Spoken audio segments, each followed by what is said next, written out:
নমস্কার, BTN prime টাইমে আপনাদের স্বাগত জানাই। রয়েছে আমি সঙ্গীতা। আসুন দেখে নেওয়া যাক আজকের প্রাইম টাইম হেডলাইন। দিন দুপুরে ভারতীয় কৃষককে বাংলাদেশে তুলে নিয়ে গেল দুর্বৃত্তরা। কাটিগড়া সীমান্তে তীব্র উত্তেজনা। কাটিগড়া বাংলাদেশ সীমান্তে উত্তেজনা আরও বেড়েছে। রঞ্জিত দাসকে ফিরিয়ে আনার চেষ্টা। ঘটনাস্থলে সাংসদ পরিমল শুক্লবৈদ্য। রাজ্যে শীঘ্রই ওবিসি জনগোষ্ঠীর সমীক্ষা। শংসাপত্র অপব্যবহার খতিয়ে দেখবে কমিশন, জানালেন অশ্বিনী রায় সরকার।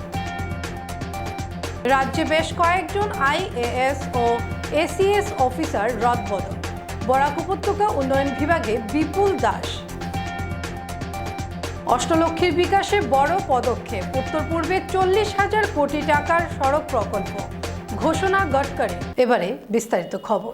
দিন দুপুরে ভারতীয় কৃষককে বাংলাদেশে তুলে নিয়ে গেল দুর্বৃত্তরা। কাটিগড়া সীমান্তে তীব্র উত্তেজনা। কাছাড় জেলার কাটিগড়া এলাকার ভারত বাংলাদেশ সীমান্তে মঙ্গলবার চাঞ্চল্যকর ঘটনা সামনে এসেছে।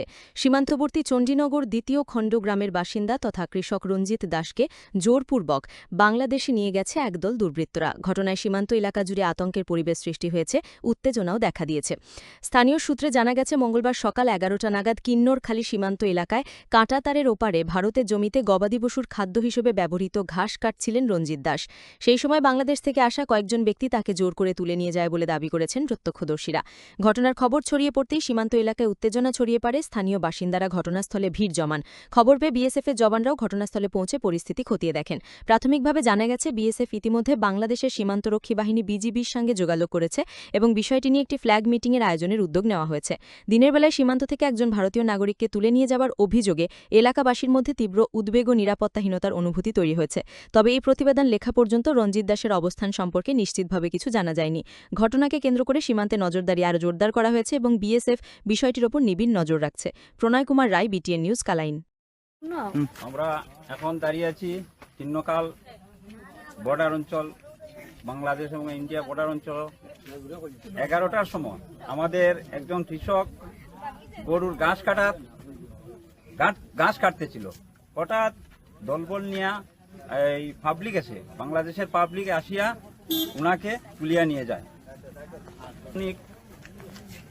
11টার সময় দলবল নিয়ে বাংলাদেশের পাবলিক দুষ্কৃতিকারীরা আমাদের এই চণ্ডীনগর পার্ট 2 স্থায়ী বাসিন্দা একজন রঞ্জিত দাস নামে, উনাকে হঠাৎ দলবল নিয়ে এই বাংলাদেশে চলে যায়। আমরা কিছুক্ষণে আগে আমরা আসিয়া দেখি যে ওই যে ফ্ল্যাগ মিটিংয়ের জন্য আমরা আমাদের বিএসএফ টাকাটাকি করছে, কিন্তু কোনো সাড়া দেয় নাই।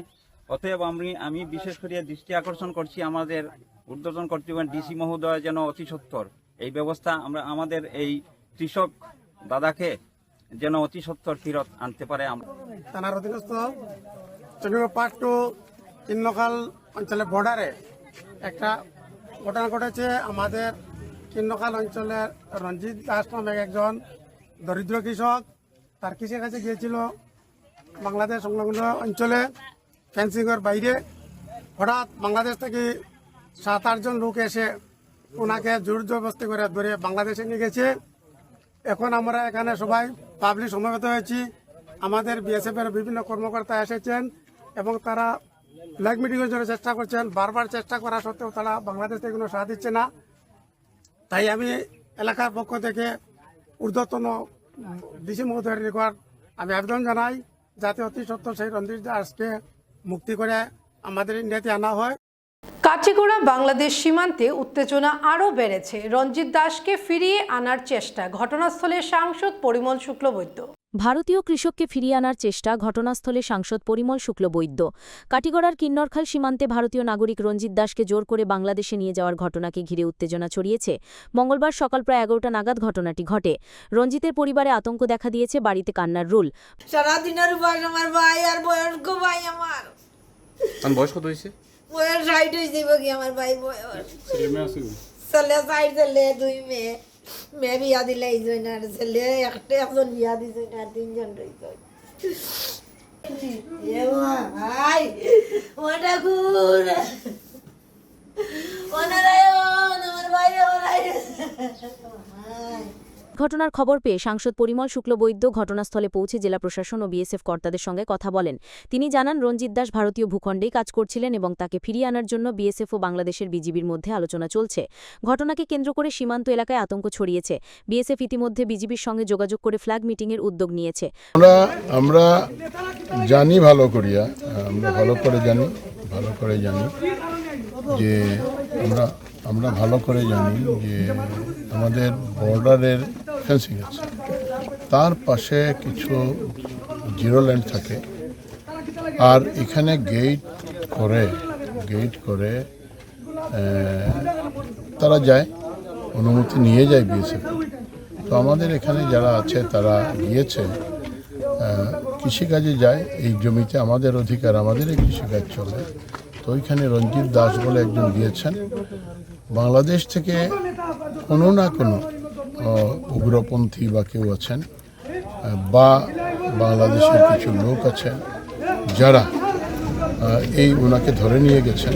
তো এই সংবাদ পাওয়ার সঙ্গে সঙ্গে আমাদের বিধায়ক কমলাক্ষ দেও এসছেন, এখানের বিএসএফের সঙ্গে এখানের এসপিও এসছেন, বিএসএফ এসপি সবার সঙ্গে কথা হয়েছে। ওনারা চেষ্টায় আছেন, এখানের বিডিআর যে আছে, বিডিআরের সঙ্গে অলরেডি কথা হয়েছে।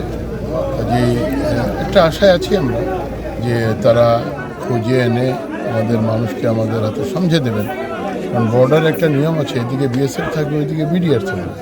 তো এখানে যদি কোনো অন্যায় ঘটে থাকে তাহলে হবে। দীপন দাস, বিটিএন নিউজ, কাটিগড়া। রাজ্যে শীঘ্রই ওবিসি জনগোষ্ঠীর সমীক্ষা, শংসাপত্র অপব্যবহার খতিয়ে দেখবে কমিশন, জানালেন অশ্বিনী রায় সরকার। অসমে অন্যান্য অনগ্রসর শ্রেণী ওবিসি অন্তর্ভুক্ত জনগোষ্ঠীগুলির ওপর শীঘ্রই একটি বিস্তৃত সমীক্ষা চালানো হবে। অসম অন্যান্য পিছিয়ে পড়া শ্রেণী কমিশন এই সমীক্ষা সম্পন্ন করবে বলে জানিয়েছেন রাজ্যের সমাজকল্যাণ ও ক্ষমতায়ন বিভাগের মন্ত্রী অশ্বিনী রায় সরকার। মঙ্গলবার মন্ত্রী জানান, ওবিসি সম্প্রদায়ভুক্ত বিভিন্ন জনগোষ্ঠীর বর্তমান সামাজিক, শিক্ষাগত এবং অর্থনৈতিক অবস্থার প্রকৃত চিত্র তুলে ধরতেই এই সমীক্ষার উদ্যোগ নেওয়া হয়েছে। পাশাপাশি ওবিসি শংসাপত্রের কোনো ধরনের অপব্যবহার হয়েছে কিনা তাও এই সমীক্ষার মাধ্যমে খতিয়ে দেখা হবে। মন্ত্রী বলেন, অভিযোগ রয়েছে যে ওবিসি সম্প্রদায়ের জন্য নির্ধারিত বিভিন্ন সুযোগ সুবিধা প্রকৃত উপভোক্তাদের পরিবর্তে অন্যরাও ভোগ করছেন। ফলে কারা প্রকৃতপক্ষে এই সুবিধার অধিকারী এবং কোথাও কোনো অনিয়ম বা অপব্যবহার হয়েছে কিনা তা যাচাই করাও সমীক্ষার অন্যতম উদ্দেশ্য। তিনি আরও বলেন, এই সমীক্ষার মাধ্যমে সংগৃহীত তথ্য ভবিষ্যতে বিভিন্ন জনকল্যাণমূলক প্রকল্প প্রণয়ন, সংরক্ষণ নীতি, শিক্ষা ও কর্মসংস্থানের সুযোগ সম্প্রসারণে গুরুত্বপূর্ণ ভূমিকা পালন করবে। সমাজের পিছিয়ে পড়া শ্রেণীর মানুষের সার্বিক উন্নয়নে রাজ্য সরকার প্রতিশ্রুতিবদ্ধ বলেও উল্লেখ করেন তিনি। যদিও সমীক্ষা শুরুর নির্দিষ্ট দিনক্ষণ এখনও ঘোষণা করা হয়নি, সরকারি সূত্রে জানা গেছে খুব শীঘ্রই রাজ্যের বিভিন্ন জেলায় তথ্য সংগ্রহের কাজ শুরু হবে। বিশেষজ্ঞদের মতে এই সমীক্ষা ওবিসি সম্প্রদায়ের প্রকৃত চিত্র তুলে ধরার পাশাপাশি সংরক্ষণ ব্যবস্থার স্বচ্ছতা ও সঠিক বাস্তবায়ন নিশ্চিত করতেও সহায়ক হতে পারে। BTN news, Guwahati. রাজ্যে বেশ কয়েকজন আইএএস ও এসিএস অফিসার রদবদল, বরাক উপত্যকা উন্নয়ন বিভাগে বিপুল দাস। প্রশাসনিক ক্ষেত্রে বড়সড় রদবদল করল রাজ্য সরকার। একাধিক আইএএস ও এসিএস আধিকারিককে বিভিন্ন গুরুত্বপূর্ণ দফতরের নতুন দায়িত্ব প্রদান করা হয়েছে। সরকারি নির্দেশ অনুযায়ী কোকরাঝাড়ের জেলা আয়ুক্ত এবং বোরোল্যান্ড প্রশাসনিক পদাধিকারী মহাবিদ্যালয়ের প্রশিক্ষণ পরিচালক ড পি উদয় প্রবীণকে কৃষি দফতরের সচিব হিসেবে বদলি করা হয়েছে। পাশাপাশি তাকে কৃষি অধিকর্তার অতিরিক্ত দায়িত্ব দেওয়া হয়েছে। রাজস্ব ও দুর্যোগ ব্যবস্থাপনা দফতরের অতিরিক্ত সচিব হেমাশ্রী হাজারিকাকে খিলঞ্জিয়া ও জনজাতীয় বিশ্বাস ও সংস্কৃতি দফতরের অতিরিক্ত সচিব পদে নিয়োগ করা হয়েছে। কৃষি দফতরের অতিরিক্ত সচিব ও অধিকর্তা রাতুল চন্দ্র পাঠককে রাজস্ব ও দুর্যোগ ব্যবস্থাপনা দফতরে বদলি করা হয়েছে। অন্যদিকে গৃহ ও নগর বিষয়ক দফতরের অতিরিক্ত সচিব নয়নজ্যোতি ভগবতীকে কৃষি দফতরের অতিরিক্ত সচিব হিসেবে নিয়োগ করা হয়েছে। পাশাপাশি তাকে অসম সিড কর্পোরেশন লিমিটেডের ব্যবস্থাপনা পরিচালকের অতিরিক্ত দায়িত্ব দেওয়া হয়েছে। এদিকে কৃষি দফতরের যুগ্ম সচিব বিপুল দাসকে বরাক উপত্যকা উন্নয়ন দফতরের যুগ্ম সচিব হিসেবে বদলি করা হয়েছে। তাকে পূর্ণকালীন ভিত্তিতে শিলচরের মিনি সচিবালয়ে সংযুক্ত করা হয়েছে। উল্লেখযোগ্যভাবে রাজস্ব ও দুর্যোগ ব্যবস্থাপনা দফতরের যুগ্ম সচিব পঙ্কজ চক্রবর্তীকে কোকরাঝাড়ের নতুন জেলা আয়ুক্ত হিসেবে নিয়োগ করা হয়েছে। তিনি বোরোল্যান্ড প্রশাসনিক পদাধিকারী মহাবিদ্যালয়ের প্রশিক্ষণ পরিচালকের অতিরিক্ত দায়িত্ব পালন করবেন। এছাড়া এসিএস আধিকারিক কিমচিন লাঙ্গুমকে সংসদীয় বিষয়ক দফতরের যুগ্ম সচিবের দায়িত্ব প্রদান করা হয়েছে। BTN news. অষ্টলক্ষীর বিকাশে বড় পদক্ষেপ, উত্তর পূর্বে 40,000 কোটি টাকার সড়ক প্রকল্প, ঘোষণা গডকারির। উত্তর পূর্বাঞ্চলের যোগাযোগ ব্যবস্থায় বড়সড় বিনিয়োগের ঘোষণা কেন্দ্রের। শিলংয়ে অনুষ্ঠিত north east India infrastructure summit and expo 2026-এ প্রায় 40,000 কোটি টাকার একাধিক সড়ক পরিকাঠামো প্রকল্পের ঘোষণা করলেন কেন্দ্রীয় সড়ক পরিবহন ও জাতীয় সড়ক মন্ত্রী নীতিন গডকরি। এই প্রকল্পগুলি উত্তর পূর্বাঞ্চলের অর্থনৈতিক বিকাশে নতুন দিগন্ত খুলে দেবে বলে দাবি কেন্দ্রের। সোমবার শিলংয়ের north east India infrastructure summit and expo 2026-এর উদ্বোধনী অনুষ্ঠানে মুখ্য অতিথি হিসেবে যোগ দেন কেন্দ্রীয় মন্ত্রী নীতিন গডকরি। সেখানেই তিনি উত্তর পূর্বাঞ্চলের 8টি রাজ্যের সার্বিক উন্নয়নের লক্ষ্যে প্রায় 40,000 কোটি টাকার একাধিক সড়ক পরিকাঠামো প্রকল্পের ঘোষণা করেন।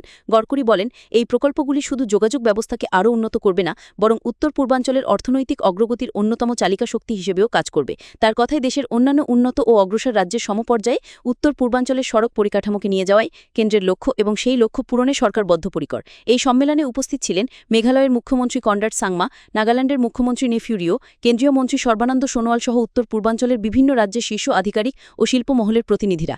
উপস্থিত অতিথিরা এক বাক্যে মত প্রকাশ করেন, যোগাযোগ ব্যবস্থায় এই ব্যাপক উন্নয়ন আগামী দিনে উত্তর পূর্বাঞ্চলকে বিনিয়োগের অন্যতম গুরুত্বপূর্ণ কেন্দ্র হিসেবে গড়ে তুলবে এবং সামগ্রিক অর্থনৈতিক উন্নয়নে নতুন গতি আনবে। BTN news. নিট ইউজি পূর্ণ পরীক্ষাকে ঘিরে বড় সিদ্ধান্ত। 22 জুন পর্যন্ত ভারতে টেলিগ্রামে সাময়িক বিধিনিষেধ। নিট ইউজি 2026 পুনর্পরীক্ষাকে ঘিরে বড় সিদ্ধান্ত কেন্দ্রের। পরীক্ষার স্বচ্ছতা বজায় রাখতে এবং ভুয়ো বা অননুমোদিত তথ্য ছড়ানো রুখতে ভারতে সাময়িকভাবে টেলিগ্রাম প্ল্যাটফর্মে প্রবেশাধিকার সীমিত করার নির্দেশ দিয়েছে কেন্দ্রীয় ইলেকট্রনিক্স ও তথ্য প্রযুক্তি মন্ত্রক। ন্যাশনাল টেস্টিং এজেন্সি বা NTA জানিয়েছে, তথ্য প্রযুক্তি আইন 2069 ধারার অধীনে কেন্দ্রীয় ইলেকট্রনিক্স ও তথ্য প্রযুক্তি মন্ত্রক টেলিগ্রাম প্ল্যাটফর্মে সাময়িক নিষেধাজ্ঞা জারির বিজ্ঞপ্তি প্রকাশ করেছে। বিজ্ঞপ্তি অনুযায়ী আগামী 22 জুন 2026 পর্যন্ত দেশজুড়ে সীমিত সময়ের জন্য টেলিগ্রামে প্রবেশাধিকার নিয়ন্ত্রিত থাকবে। এই সময়সীমার মধ্যে রয়েছে নিট ইউজি 2026-এর পুনর্পরীক্ষার দিন এবং পরীক্ষার পরবর্তী সময়কাল। NTAর দাবি, পরীক্ষার স্বচ্ছতা ও বিশ্বাসযোগ্যতা বজায় রাখা এবং ন্যাশনাল স্তরের এই মেডিকেল প্রবেশিকা পরীক্ষা সংক্রান্ত বিভ্রান্তিকর বা অননুমোদিত তথ্যের প্রচার রোধ করতেই এই পদক্ষেপ নেওয়া হয়েছে। উল্লেখ্য, সাম্প্রতিক সময়ে বিভিন্ন প্রতিযোগিতামূলক পরীক্ষাকে ঘিরে প্রশ্নপত্র ফাঁস ও ভুয়ো তথ্য ছড়ানোর অভিযোগ সামনে আসায় পরীক্ষার নিরাপত্তা ব্যবস্থা আরও জোরদার করা হয়েছে। কলেজে বিনামূল্যে মাসুল প্রকল্প নিয়ে অভিযোগ ভিত্তিহীন, বললেন শিক্ষামন্ত্রী রনোজ পেগু। কলেজের ফ্রি অ্যাডমিশন প্রকল্পের অধীনে সরকার নির্ধারিত অর্থ এখনও শিক্ষা প্রতিষ্ঠানগুলিকে প্রদান করা হয়নি বলে যে অভিযোগ সামনে এসেছে তা সম্পূর্ণ অসত্য, বিভ্রান্তিকর এবং ভিত্তিহীন বলে মন্তব্য করেছেন শিক্ষামন্ত্রী ড রনোজ পেগু। প্রতিক্রিয়া শিক্ষামন্ত্রী জানান, 2025-26 শিক্ষাবর্ষে এই প্রকল্পের আওতায় ব্যয় পূরণের জন্য ইতিমধ্যেই 204.94 কোটি টাকা মুক্ত করা হয়েছে। পাশাপাশি 2024-25 শিক্ষাবর্ষে কলেজগুলির ব্যয় করা অর্থ সংশ্লিষ্ট শিক্ষা প্রতিষ্ঠানগুলির জন্য বরাদ্দ করা হয়েছে। ড পেগুর বক্তব্য অনুযায়ী বর্তমানে মাত্র 30 কোটি টাকার একটি অবশিষ্ট অংশ মুক্ত করা বাকি রয়েছে। বিধানসভার বাজেট অধিবেশন শেষ হবার পরই ওই অর্থ ছেড়ে দেওয়া হবে বলে তিনি আশ্বাস দেন। শিক্ষামন্ত্রী বলেন, আর্থিক অসুবিধার কারণে যাতে কোনো যোগ্য শিক্ষার্থী উচ্চশিক্ষা থেকে বঞ্চিত না হয় সেদিকে লক্ষ্য রেখেই রাজ্য সরকার এই প্রকল্প বাস্তবায়নে সম্পূর্ণ প্রতিশ্রুতিবদ্ধ। তিনি আরও বলেন, শিক্ষাক্ষেত্রে সুযোগের প্রসার এবং ছাত্রছাত্রীদের স্বার্থ রক্ষায় সরকার ধারাবাহিকভাবে কাজ করে চলেছে। এদিকে কলেজগুলিতে ব্যয় পূরণের অর্থ নিয়ে যে ধরনের বিভ্রান্তি ছড়ানো হয়েছে তা থেকে বিরত থাকার আহ্বানও জানিয়েছেন শিক্ষামন্ত্রী। BTN news. চিকিৎসকের পরামর্শ ছাড়া কফ সিরাপ নয়, দেশজুড়ে নতুন নিয়ম জারি। কাশি হলেই চিকিৎসকের পরামর্শ ছাড়াই কফ সিরাপ খাওয়ার অভ্যাস বহু মানুষের, কিন্তু এবার সেই অভ্যাসে লাগছে হ্রাস। শিশুদের সুরক্ষা এবং ওষুধের অপব্যবহার রুখতে কফ সিরাপ সহ একাধিক তরল ওষুধ বিক্রিতে কড়া নিয়ম জারি করেছে কেন্দ্রীয় স্বাস্থ্য মন্ত্রক। এবার থেকে বৈধ প্রেসক্রিপশন ছাড়া মিলবে না কফ সিরাপ। দেশজুড়ে কফ সিরাপের নিরাপত্তা এবং অপব্যবহার নিয়ে উদ্বেগের মধ্যে বড় পদক্ষেপ নিল কেন্দ্রীয় স্বাস্থ্য মন্ত্রক। নতুন নির্দেশিকা অনুযায়ী নিবন্ধিত চিকিৎসকের স্বাক্ষর ও রেজিস্ট্রেশন নম্বর সহ বৈধ প্রেসক্রিপশন ছাড়া কোনো ফার্মেসি থেকে কফ সিরাপ কেনা যাবে না। শুধু কফ সিরাপই নয়, ভিটামিন, অ্যান্টিবায়োটিক, অ্যান্টি অ্যালার্জিক এবং ব্যথানাশক সহ বিভিন্ন ধরনের তরল ওষুধ বা সিরাপের ক্ষেত্রেও একই নিয়ম প্রযোজ্য হবে। স্বাস্থ্য বিশেষজ্ঞদের মতে, শিশুদের ক্ষেত্রে চিকিৎসকের পরামর্শ ছাড়াই কফ সিরাপ খাওয়ানোর প্রবণতা অত্যন্ত বিপজ্জনক। অতীতে দেশে একাধিক শিশুর মৃত্যুর ঘটনায় কিছু কফ সিরাপে ভেজাল ও বিষাক্ত উপাদান থাকার অভিযোগ সামনে আসে। এরপরই ওষুধের মান নিয়ন্ত্রণ এবং জনস্বাস্থ্য সুরক্ষায় কঠোর অবস্থান নেয় কেন্দ্র। এছাড়াও কিছু যুবক যুবতীর মধ্যে নেশার সামগ্রী হিসেবে কফ সিরাপের অপব্যবহারের ঘটনাও প্রশাসন প্রশাসনের উদ্বেগ বাড়িয়েছে। সেই কারণেও এই সিদ্ধান্তকে গুরুত্বপূর্ণ বলে মনে করা হচ্ছে। নতুন নির্দেশিকা লঙ্ঘন করে কোনো ওষুধের দোকান যদি প্রেসক্রিপশন ছাড়াই কফ সিরাপ বা অন্যান্য তরল ওষুধ বিক্রি করে, তাহলে সংশ্লিষ্ট ফার্মেসির লাইসেন্স বাতিল পর্যন্ত করা হতে পারে। নিয়ম কার্যকর করতে দেশের সব রাজ্য ও কেন্দ্রশাসিত অঞ্চলে ড্রাগ কন্ট্রোল অধিকর্তাকে কঠোর নজরদারির নির্দেশ দেওয়া হয়েছে। চিকিৎসকদের মতে সামান্য কাশি সর্দি হলেই নিজের ইচ্ছেমতো কফ সিরাপ খাওয়া বা শিশুদের খাওয়ানো কখনোই নিরাপদ নয়। সঠিক রোগ নির্ণয় ছাড়া ওষুধ সেবনের ফলে মারাত্মক পার্শ্ব প্রতিক্রিয়া দেখা দিতে পারে। BTN news. দেশবন্ধু চিত্তরঞ্জন দাশের 101তম প্রয়াণ দিবসে শিলচরে শ্রদ্ধার্ঘ্য ঐতিহ্য ও অসাম্প্রদায়িকতার বার্তা। দেশবন্ধু চিত্তরঞ্জন দাশের 101তম প্রয়াণ দিবস উপলক্ষে মঙ্গলবার সকালে শিলচরে তার পূর্ণাঙ্গ মূর্তিতে পুষ্পার্ঘ্য অর্পণ করে শ্রদ্ধা জানানো হয়। শিলচর কেন্দ্রিক দেশবন্ধু চিত্তরঞ্জন স্মৃতিরক্ষা সমিতির উদ্যোগে আয়োজিত এই অনুষ্ঠানে শহরের বিশিষ্ট নাগরিক, সমাজসেবী, সাহিত্যিক এবং বিভিন্ন সংগঠনের প্রতিনিধিরা উপস্থিত ছিলেন। সকাল 8:30টায় NS অ্যাভিনিউয়ের ন্যাশনাল হাইওয়ে রোড পয়েন্টে অবস্থিত দেশবন্ধুর মূর্তিতে মাল্যদান ও পুষ্পার্ঘ্য নিবেদনের মধ্য দিয়ে অনুষ্ঠানের সূচনা হয়। সমিতির সাধারণ সম্পাদক সাধন পুরকায়স্থের নেতৃত্বে উপস্থিত সকলে দেশবন্ধু স্মৃতির প্রতি গভীর শ্রদ্ধা নিবেদন করেন।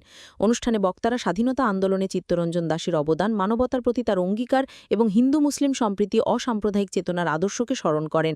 সাধন পুরকায়স্থে বলেন, দেশবন্ধু ছিলেন একজন প্রখ্যাত আইনজীবী, পলিটিশিয়ান, কবি এবং মহান দাতা, যিনি নিজের সম্পদ ও জীবন মানুষের কল্যাণে উৎসর্গ করেছিলেন। বক্তা বীরেশ ব্যানার্জি দেশবন্ধুর অহিংসা সাংবিধানিক পদ্ধতির প্রতি আস্থা এবং সাম্প্রদায়িক সম্প্রীতির পক্ষে তার দৃঢ় অবস্থানের কথা উল্লেখ করেন। অন্যান্য বক্তারাও তার জীবনাদর্শ ও ত্যাগকে আগামী প্রজন্মের কাছে অনুকরণীয় বলে অভিহিত করেন।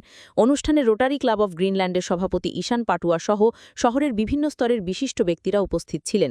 দেশবন্ধু চিত্তরঞ্জন স্মৃতিরক্ষা সমিতির পক্ষ থেকে জানানো হয়, প্রতি বছরের মতো এ ধরনের আয়োজনের মাধ্যমে দেশবন্ধুর আদর্শ, ঐতিহ্য এবং অসাম্প্রদায়িকতার বার্তা সমাজে আরও সুদৃঢ় করার প্রচেষ্টা অব্যাহত থাকবে। BTN news, Silchar. আমার একটা কথা মনে পড়ছে, দেশবন্ধু চিত্তরঞ্জন দাশের জন্ম বর্তমান বাংলাদেশের তেলির পাটে। এটা সেই সময় বেঙ্গল প্রেসিডেন্সির অন্তর্গত ছিল। আমাদের এলাকাও বেঙ্গল প্রেসিডেন্সি হয়েছিল। সেই হিসাবে তিনি আমাদের অত্যন্ত কাছের লোক। আমরা একই মানে প্রশাসনিক সীমানার অন্তর্গত, কিন্তু কালক্রমে উনি একটু দূর চলে গিয়েছিলেন। সেই আমরা উপলব্ধি করি, আমরা সবাই এ ব্যাপারে সচেতন রয়েছি, কিন্তু আমাদের সচেতনতাই যথেষ্ট নয়। আমাদের মধ্য দিয়ে আমি চাইব যে এই বার্তা ছড়িয়ে পড়ুক যে না, মনীষীর প্রতিমূর্তিতে কোনো ধরনের পতাকা, কোনো ব্যানার লাগানো উচিত নয়। পৌর নিগমকেও আমি অনুরোধ করব, আগামী দিনে বিধি প্রণয়নের মাধ্যমে এ ব্যাপারে ব্যবস্থা গ্রহণ করা হোক। took up this opportunity. We are thankful to Deshbandhu Chittaranjan Dash Smritirakha Samiti for choosing us to keep the upkeep of this Rotary, and the duty that was given to us, we have been able to deliver. Even if we have been able to deliver 90% of it, we are very happy. তো এই ব্যক্তিরকে আমরা অকাল প্রয়াত হয়েছেন, কিন্তু তার ভাবশিষ্য যিনি সমস্ত পৃথিবীকে নাড়িয়ে দিয়েছিলেন, সেই কথাটা আজকে বলা যায়। আমরা যে স্বাধীনতা অর্জন করেছি সেটা প্রেমেন এটলি যখন ভারতবর্ষে এসেছিলেন এবং কলকাতা রাজভবনে যখন তিনি পায়চারি করে কথা বলছিলেন ফণীন্দ্র চক্রবর্তীর সাথে, তদানীন্তন গভর্নর সাথে, তখন উনি বলেছিলেন যে এই ভারতবর্ষ স্বাধীনতা তোমরা দিলে, এটা কার জন্য দিলে? তখন তোরা বলে ইট ইজ বোস। সম্পর্কে আমি বেশি তাদের দীর্ঘায়িত করছি না, কিন্তু এটাই বলবো যে আমাদের এই স্বাধীনতা সংগ্রামীরা যেভাবে আমাদের দেশকে স্বাধীনতা দিয়েছেন, এত বলিদান দিয়ে, এই বলিদানটা আমরা কখনো আমাদের আগামী যাতে জেনারেশন ভুলে না, এই জিনিসটা আমরা যাতে লক্ষ্য রাখি এবং আগামী দিনে দেশের স্বাধীনতাকে অক্ষুণ্ণ রাখার জন্য যাতে কাজ করি। অসংখ্য ধন্যবাদ। ইতিহাস জানতে হবে। ভবিষ্যৎ প্রজন্ম, আজকের প্রজন্মে যদি ইতিহাস জানে, তখনই তার মধ্যে জাতীয়তাবোধ জাগবে। জাতীয়তাবোধ কী করে জাগবে? আজকে জাতীয়তাবোধ জাগানোর জন্য আমাদেরকে দেশবন্ধু চিত্তরঞ্জন দাশের যে আদর্শ, 5ই নভেম্বর সবই জানা। বাবা ভুবন মোহন দাস, মা নিস্তারিণী, তারা আইন ব্যবসায়ী, তাদের ব্যবসা ছিল আগের থেকে, সবাই আইন ব্যবসায় লিপ্ত এবং পরবর্তীকালে প্রেসিডেন্সি কলেজ থেকে পাস করে ব্যারিস্টার হন এবং